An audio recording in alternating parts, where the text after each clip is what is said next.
arc is one of the most controversial arcs in all of Dragon Ball Super, and really in all of Dragon Ball period. But what if I was to tell you that there are a lot of hidden things in this arc that nobody noticed, that if you knew about these things, it would completely change your perception about what the Moro arc actually is and the quality of the content itself. We're going to be looking at the similarities between the 2014 movie Journey to the West, as directed by Stephen Chow. And if you have seen Kung Fu Hustle, then you kind of know what this guy's directing style is. I love his movies. I would highly suggest that anyone who's a Dragon Ball fan go and see this movie. It's free right now on YouTube. It can actually clarify a lot of things about Dragon Ball's themes and where, why they make the decisions they do in each arc. Now, I'm not going to tell you everything about this film. I want to leave, so a lot of this stuff, a surprise for you guys. But, spoiler warning, if you do want to watch this movie, just keep in mind that I am going to be going over some very, very important scenes from the film itself and showing you how much they are similar to a lot of the scenes that we've seen in the Moro arc. And I'm going to show you all the references to the actual Journey to the West story that the Moro arc makes. So in this scene, Tripitaka, the main protagonist from the story Journey to the West, has discovered Sun Wukong, who looks and appears as a normal human man who has lost his mind. And the reason he's went and hunt down Sun Wukong is because actually Sun Wukong has a huge reputation for being able to not only kill villains but subdue them.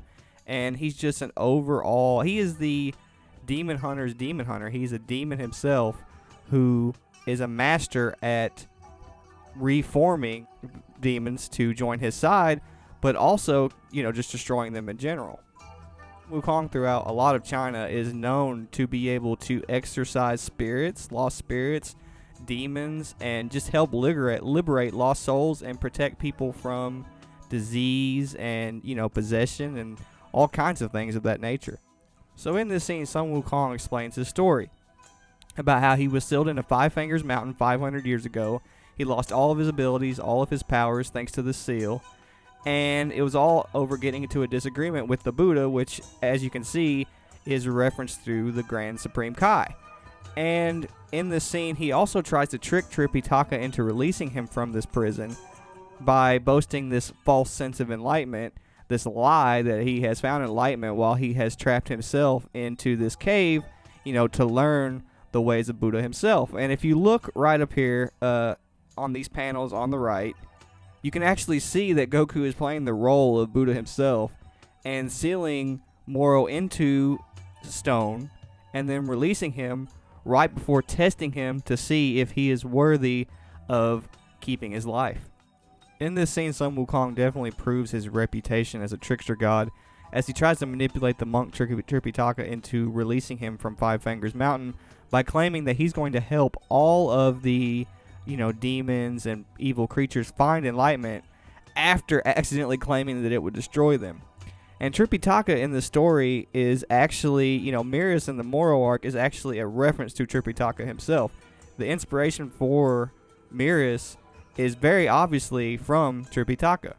And, the whole point of the story is that Tripitaka wants to reform these demons rather than destroy them. And he sees Goku as the only way of achieving that end goal.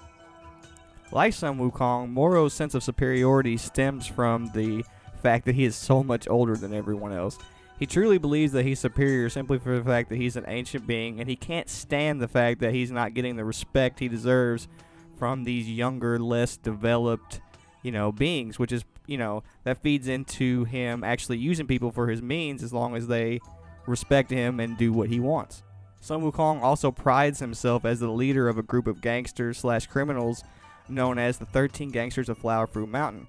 He was number one amongst them, and he's very proud of being a murderer, a thief, and just being an overall, leader of a criminal organization, a group.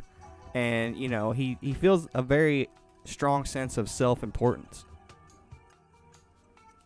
In this scene, we can see Sun Wukong absolutely losing his mind, begging for help, doing anything he can to possibly escape his prison, which, the Moro arc make reference to by Moro being sealed into this little mountain here and then begging Goku to help him escape. And the truth is, as we'll find out here in just a second, Sun Wukong is actually just as egotistical and evil as he has ever been. And the real reason he wants to get out has nothing to do with being enlightened, being a good person. He just truly believes that he's superior to everyone else. And, Sun Wukong at this point in the story is someone that you would feel is irredeemable the exact same way as Moro. He straight up tells Buddha here, it's been 500 years. How much longer do you want to keep me trapped? He claims that he's changed. He's claimed that he's a better person. But in reality, his ego is still just as powerful as ever been. Even after all of these years of studying enlightenment and trying to, claim that he is, better. And then we get this scene here where Tripitaka actually tells Sun Wukong that he knows the truth, that if you actually were enlightened, that Buddha would know the truth. And this scene is very, very similar to, Goku, his conversation with Moro. So Goku is actually emulating what will be his master in the future. This monk right here actually ends up becoming Sun Wukong's master and his teacher. So Goku, in a sense, and I've said this before, Goku is actually a representation of Sun Wukong after he's been completely developed as a character. Once Sun Wukong is free, he violently murders a bunch of demon hunters, even eating part of one of them. Because Sun Wukong, he did used to eat people. Like, there is a lot that he has in common with Moro. But in this scene right here, Sun Wukong straight up grabs up Tripitaka's love interest and Hakai's her from existence, in a scene that's very similar to whenever Frieza destroyed Krillin. And then he tells Tripitaka basically, like, I've just destroyed the person you love. What is your Buddha going to do for you now? What are your beliefs going to do for you now that I have destroyed the one that you love and there's nothing left of her? What possibly could your beliefs of peace and reforming demons and just universal compassion, what could those beliefs possibly do for you now? So in this scene, Tripitaka starts, saying the Buddhist mantra, the same one that imprisoned him for 500 years.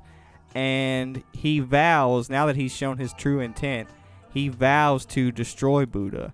And so we get this scene that's very, very reminiscent of the scene in the Moro arc, where Goku, runs through all these hands and destroys Moro, who has become one with the earth. And Buddha himself, he's a representation of the earth in this scene. And Sun Wukong even has to attack his head in order to destroy him. And this scene just screams Moro arc. And it's very interesting because it's the reverse. It's Goku, trying his hardest to get out of what Buddha is trying to do, which is enlighten him, which is extremely interesting. And this movie is just amazing. The symbolism here is just mind-blowing. So in this scene, which is an obvious homage to the Super Saiyan transformation, but rather than giving into his motions, Tripitaka actually controls them and uses the Buddha mantra to summon Buddha himself in avatar form. And, this is very, very, the emotional control aspect of this, this is actually based on a real-life technique in Buddhist and Taoist martial arts, known as Mushin no Shin, or Spirit of Void. And the way you have to achieve it is you have to free your heart and your mind from obstructive, heavy, and unnecessary thoughts. And you have to basically, balance what is good for you and with what is good for others. And what's very interesting about this is actually a scene of Goku discovering the necessity of the yin within the yang. Goku tried very hard to save Moro, but it was still very necessary in the end for him to practice the way of the fist. And there's a lot of really cool symbolism here because Buddha, he uses the hand, the open palm in this scene, which is a metaphor for yang. And when he does, he actually, rather than killing, because, Moro, he was unsavable. He had already, he was determined that he was not going to listen to Goku. And Goku really had no choice in the end but to embrace his inner yin and destroy Moro. But in this scene right here, because yin is a representation of the fist and yang is a representation of the palm. In this scene, Buddha actually crushes Sun Wukong, and then we get this really cool scene that's actually very reminiscent of the conversation again that Goku has with Moro, where, you know, this scene right here is actually extremely important and extremely poetic and has a lot of symbolism. This scene right here is basically showing you that Goku in Dragon Ball Z is furthering the teachings of his original master from the story of Journey to the West. Goku, using the way of the fist and using the way of martial arts, is taming people's egos and allowing them to find enlightenment. And it's just a super, super cool way of using Sun Wukong. And Toriyama, the symbolism here between Toriyama and Toyotaro is just amazing. I love it. Now, Toyotaro has stated the inspiration for Moro was like, you know, Grim Reapers, satanic Western figures of, you know, irredeemable figures of like Western mythology, like Satan himself, Baphomet. Both of those figures consume souls, you know, but there's a villain in this movie called Monkey King 2 that is specifically about a villain who steals the souls and life energy of children and living things so that she can maintain her life force so that she doesn't have to be reincarnated again. And it's really interesting because if you watch this film, you can see a lot of parallels between her and Moro. Everything she touches, you know, she drains the life energy from. She keeps it all so that she can be young. You know, she's a shapeshifter. She is really cool. Like, if you were to tell me that the White Bone Spirit was solely the inspiration for Moro, I could easily believe you after watching this film, because everything besides the fact that she was a redeemable villain is accurate to Moro's representation. And in the movie, they actually point out that Wukong, Goku, before he ever, you know, turned any villain good, he was the first villain to be turned good by his master. And his master taught him the principles of not abandoning anyone, no matter how demonic, no matter how evil. Because Sun Wukong himself, as a demon, started off as a very demonic figure, almost devil-like. And the fact that, you know, Buddha was willing to put him through all this to teach him to better himself is a huge statement as to why Goku's character is the way it is in Dragon Ball. He is using his very own method of doing what his master has taught him. And I just think this is amazing. This is a great way to approach Dragon Ball. I'm glad that they took inspiration from these films. Even at the end of this film, they show this scene where all the souls of this demon has absorbed get liberated and, you know, put into the process of reincarnation. So, highly suggest that you go watch this movie. It's a great movie if you're a Dragon Ball fan. I would suggest watching any of the Wukong movies so that you can get a better understanding of Goku's character and the reason that they do a lot of the things that they do in Dragon Ball. So, that's it for today. I'm sorry for the long hiatus. It's over. I'll be getting back to making videos. Kind of had some craziness during the holidays. But I will be back with content. A new video coming out about Vegeta and his character inspirations very, very, very soon. I'm working my way up to the Goku Sun Wukong video. Everything that Goku has in common with Sun Wukong, I'm going to bring into light. You know, the entire reason for his character. And that will be very, very soon. I appreciate you all. Don't forget to like, comment, subscribe, and I will see you guys in the next video.